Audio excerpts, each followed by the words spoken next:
Person is drunk, Yes, definitely. Does the amount of alcohol matter? Sure. If a person is drunk, he sleeps. He has no control over himself. He loses awareness. So he's already vulnerable. Basically, alcohol lowers vibrations instantly, then it is easier to work. It is easier to attach an entity, and it is easier to take possession of a person's mind.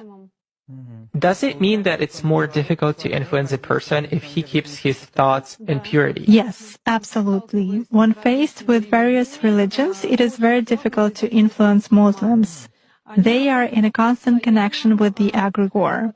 They do namaz every day and read prayers on a daily basis.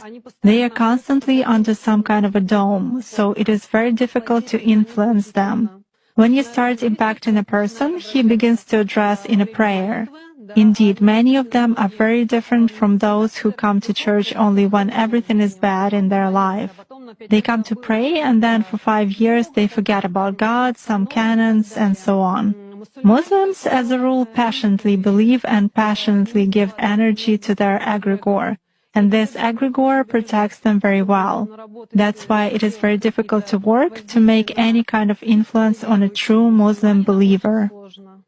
Is this some kind of a good egregore? Well, for them, yes. This egregore is good for adepts who contribute good energy to it. How do you sense it? For instance, you have found an energy trace of such person. What's next? Do you try to drag him somehow to visualize this threat and you fail? Or how do you do that? It disappears. I cannot get a grip on it. I focus on it, but something immediately knocks me out of the flow, just like that. Or I visualize a person in front of me clearly and can affect him even at a mental level, but some image is not created in my mind at all. I even look at a photo, reproduce an image, but it vanishes from my mind.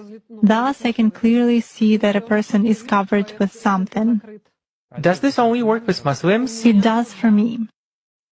Nowadays, there are very few people among Christians who truly believe. Even those who write in their comments that God is in the soul, that they are all faithful believers, but in reality they are not. Even most often they write that all this is a sin, but then ask in a private message how to make a rubbing spell. Such cases also happen. A rubbing spell? A rubbing spell. What is it? It means pulling off luck or some benefits, beauty, money, success. In other words, pulling off something good from another person. There is shifting when we dump some crap on someone else, and there is pulling when we take something good from another person. Zhana, could you please tell us if there are people to whom you cannot connect or influence them by various magic methods in any way? There are such people. If there is ritual protection on a person, it's not even possible to connect through cards. If someone has put ritual protection over him, or if an entity is in a person's service, it is also